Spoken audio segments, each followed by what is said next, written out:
It's okay, gonna be alright. I pray for every broken heart tonight. While you sleep, even when you rise, know that God still... Hi guys, welcome back. This is the Unboxed Podcast. And here today I have a very special guest. The most special person to me in this world. Guess. The one and only Chulongo. Mr. J for my hubby. Welcome. What's up? What's up? G. My nigga. What's good? I'm good. So yeah, thank you for being here. Thank you for having me. Oh, Great. let me sound professional. Thank you for having me on your show. So what are we doing today?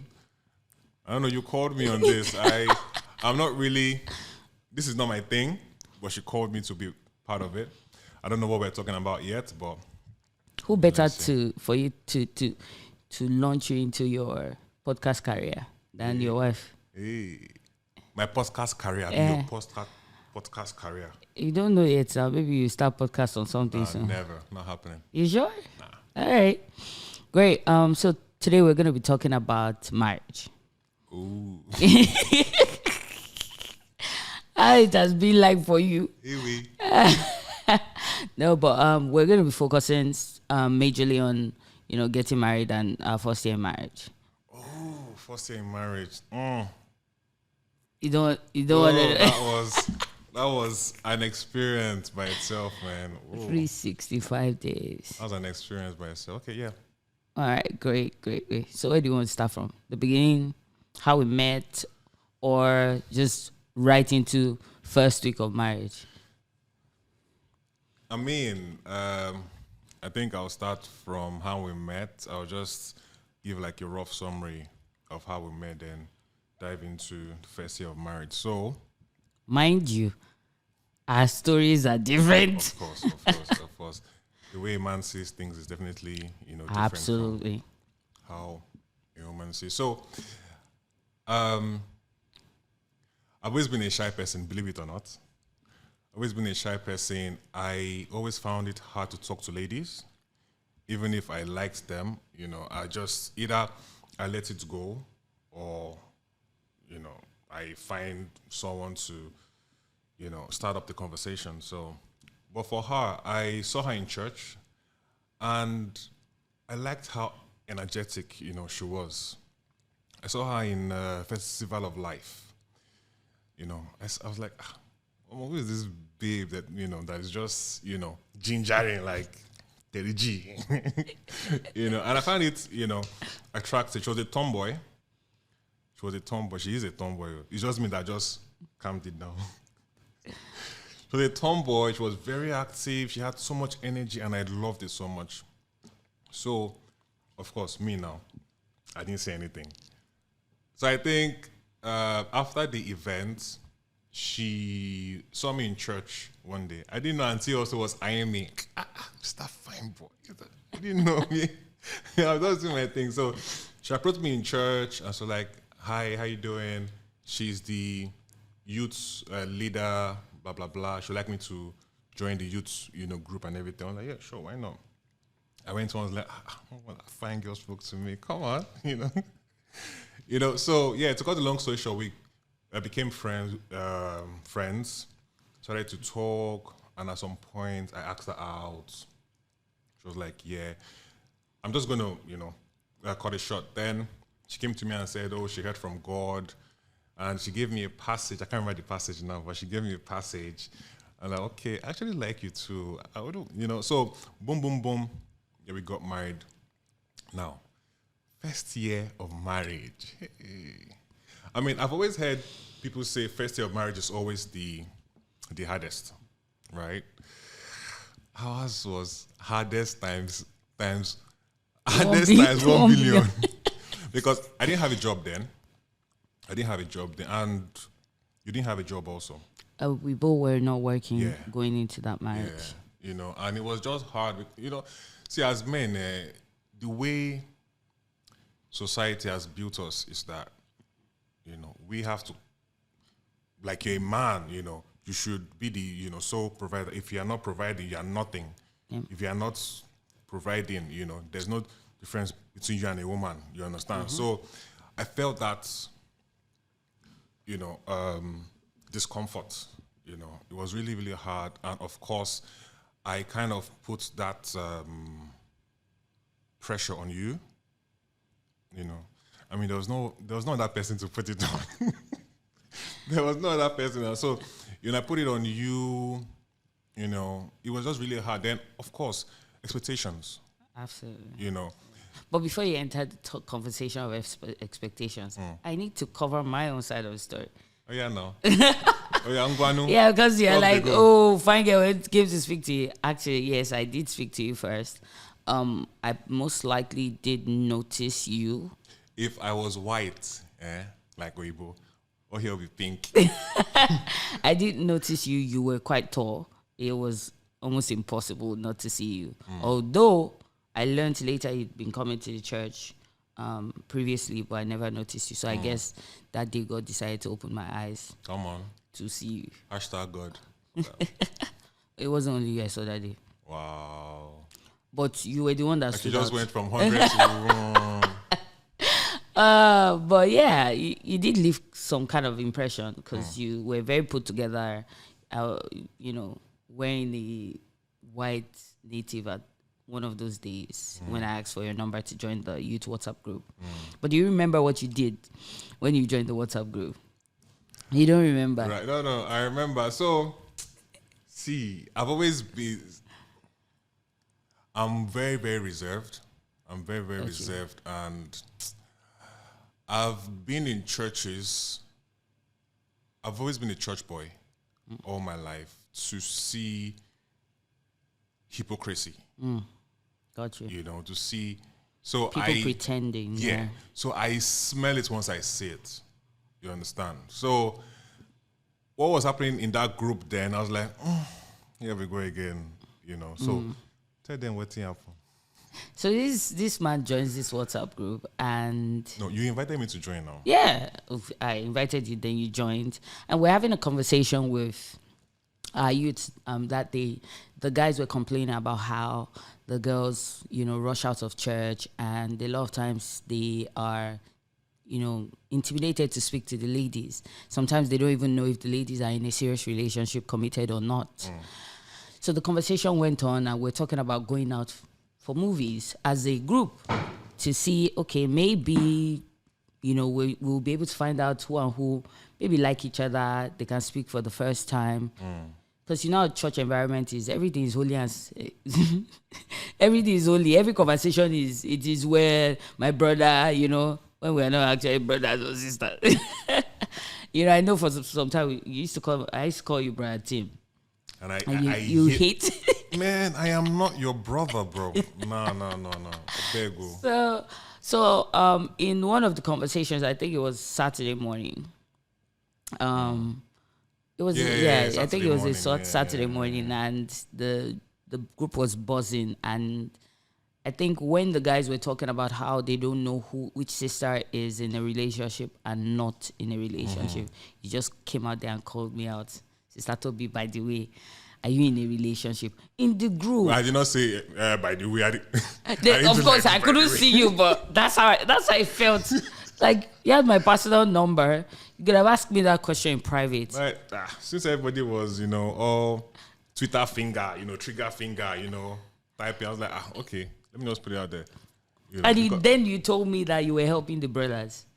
Of course, I was helping the brothers because everybody, was forming this thing. And I asked you, I said, Sister Tobi, are you in a relationship?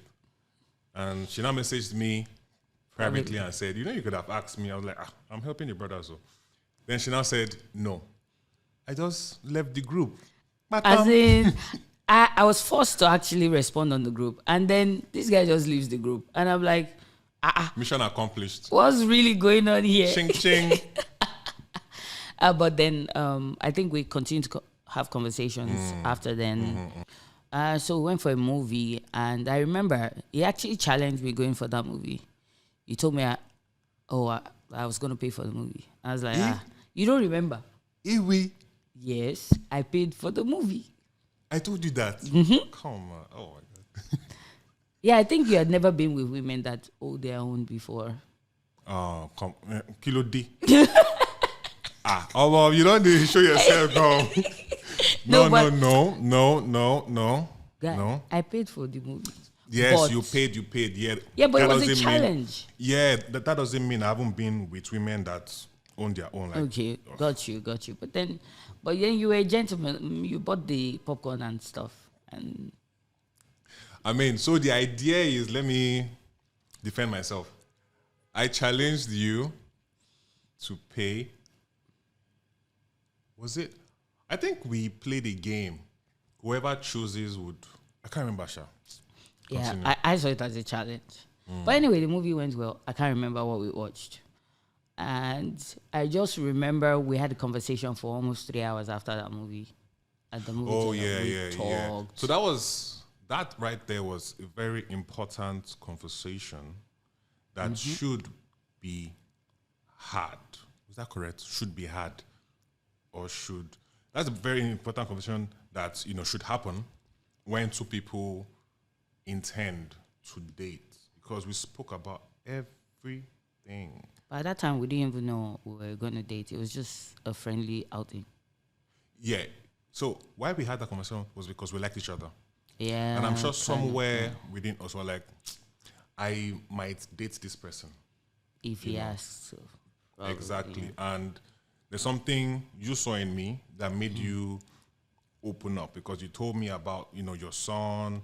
Yeah. You told me about, his dad. You told me about your your Parents, family yeah. and stuff. And I think it was vice versa. You also sure. open up Of about course, of everything, course, of your course. experiences, how you got to come to the UAE and all. So, yeah, that was important. And then I remember what happened with the car. When we- So speaking about that, why is that a big deal for you? Because I know you've spoken about that, experience so much. And to me, maybe it's the way I was brought up. I still don't see that as a big deal. when we got back to the parking lot From the movie. from the movie, we tried to start the car and the battery had run out.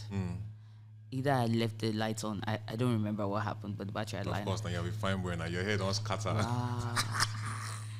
Got it. Did I pick you up or you met me there? No, you picked me up, you picked me up. Okay. Yeah, yeah. So great. The battery had run out, and typically I'd been used to solving problems myself. So to meet someone that more or less commanded me to go sit in the car, like it was like, go sit in the car, I'll take care of it.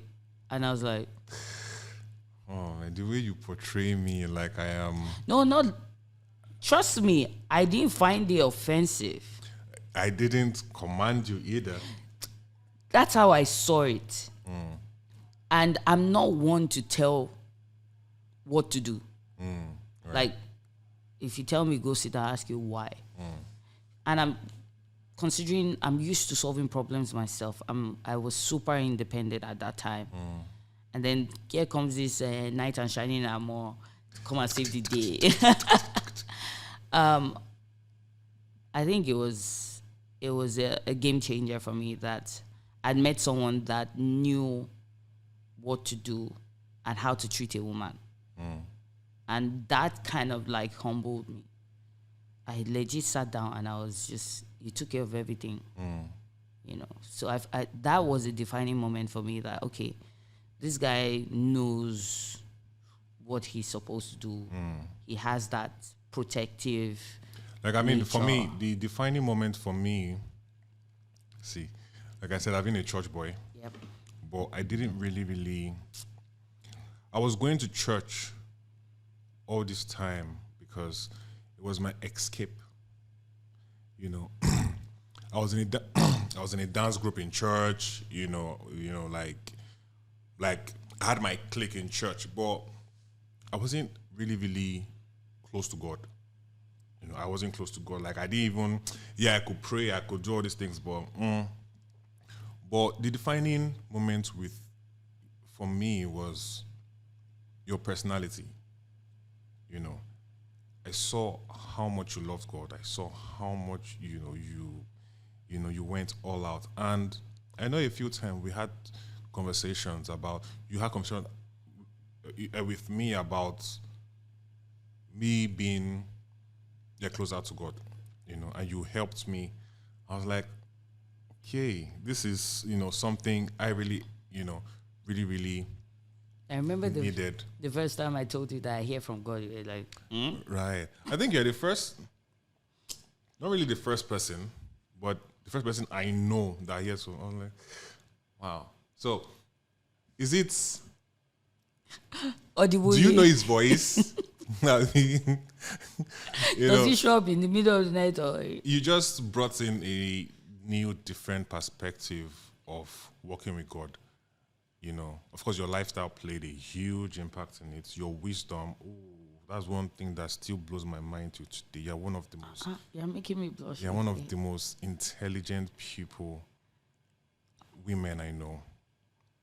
And wallahi, I know I am so lucky, so lucky. You hit jackpots. Yeah. I won't lie. I hit a big one. And another thing is we are actually the opposite, Oh. Like we're different. We complement each other on a lot of things. We're a lot, guys. We're a lot different. And first year of marriage, really, oh.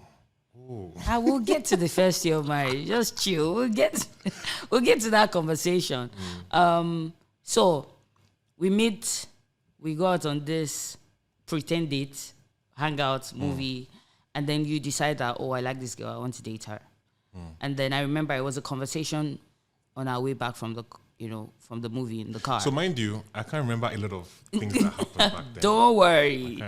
So just remind me that. Yeah, so you said, you like me to be your girlfriend. And I was like, bruh, we don't do girlfriend. Like, girlfriend, dibao. Madame knows what she wants, have you? I know what I want. And I was a child of God, ready, to go for what I wanted. And I remember telling you that I was going to pray about it. And whatever it is I was doing going forward had to lead to marriage. And he said, yeah, sure. So I went ahead to pray about it. I'd spoken to my mentor that there was something about the guy. She kind of like confirmed it.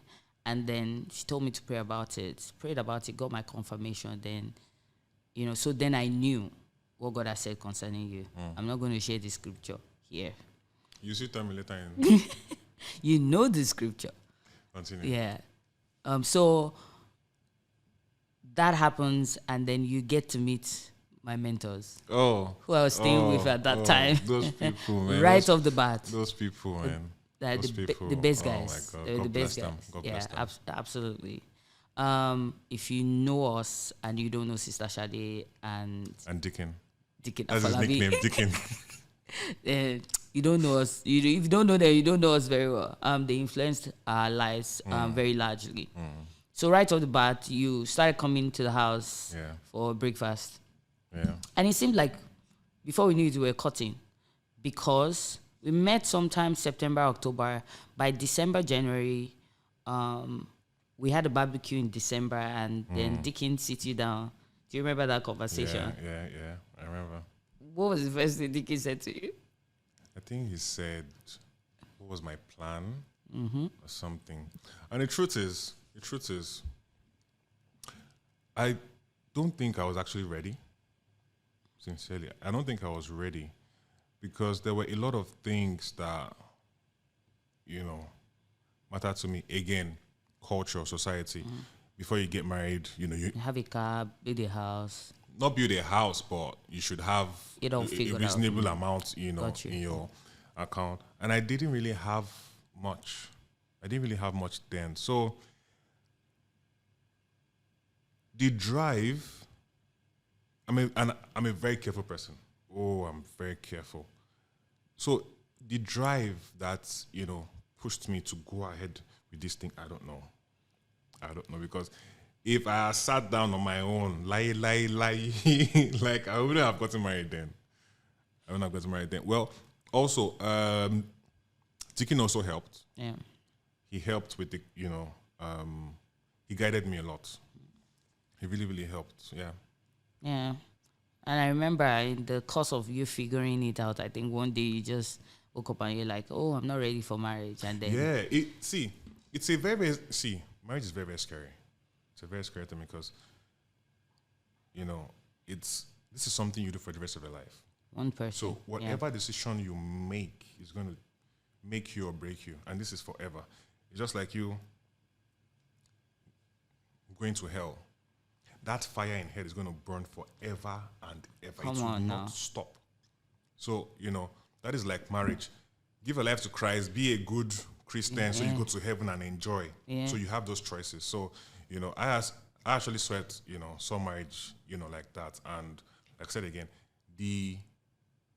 whatever pushed me to go ahead, I really don't know. I really do remember because that 31st night, I don't forget, you broke up with me the eve of New Year. Yeah, because I remember I went back and I was like, dude, are you sure you want to go ahead with this? Of course, I had those doubts saying, guy, chill. Like, why are you rushing? Chill. What's the rush? Man, I like this girl and, I have this conviction, why wait? Oh, guy, you don't get money now. Chill. Make some more money, blah, blah, blah. Then I was like, you know what, Tobi, I don't think I can do this anymore. You almost chickened out, but it didn't last 24 hours. It didn't last 24 hours. See, again, I say it. Whatever was pushing you. It was God that was pushing me. It's not even whatever was pushing. It was God that was pushing me. You understand? Because I know myself. I wouldn't have even considered it at all. Absolutely. So we fast forward, we meet Pastor, and first thing Pastor says to you, when is your wedding date? I was like, I was like, my guy, chill, man. Like, what were your expectations though? You were going to see Pastor to tell him what exactly you've seen this lady, you like her. So, my background, I don't know how these things work. Got you. I didn't know how these things work. You have spent years with, deacons, pastors, so you know how these things, work. You know the church system. Me, I did. Me was just. I like it, girl. No, me was just go to church, boom, I'm back home. And so I didn't really know. So going to see pastor, my mind was like, okay. So hey, how are you? Yeah, Bele. So how is everything with you? Okay, God bless you. Start off with that. Yeah, got you. Not just, hey, hello, this is Timothy. When is the day? No day. Yeah. So that question was just a shocker. Yeah, but then you stood up and you did give him a date. I remember. My dear, whatever was pushing me. I still go back, and I really, really thank God because I actually made the right decision. Come on, my G. All right. So we have these mentors in our lives. We had pastor, and then right off the bat, it seemed like we were already taking counseling. Right. Yeah. Right. Every Saturday. Counselors. Yeah. What? More than three, I think. Like we had mentors here and Pastor there. Pastor Sunday, we had Pastor Agbaje, and then the Oladipos, yeah. Yeah, Kingsley, my guy. Pastor Kingsley, and we had quite a number of good guys, good families around us. They had their strengths and areas that they addressed. But do you think that everything we learned from them, we're able to apply them, even in the first year? Remember, we met most of them every weekend. 3 months into knowing each other, we were seeing these guys. You come over to the house, we'll have breakfast with the Oladipos. You ask your questions. There was one question I'll never forget you asked.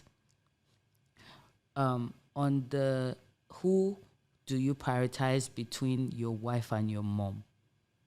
I asked that question. Yes, Never.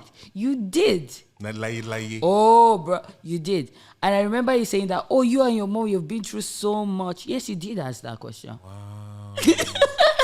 Wow.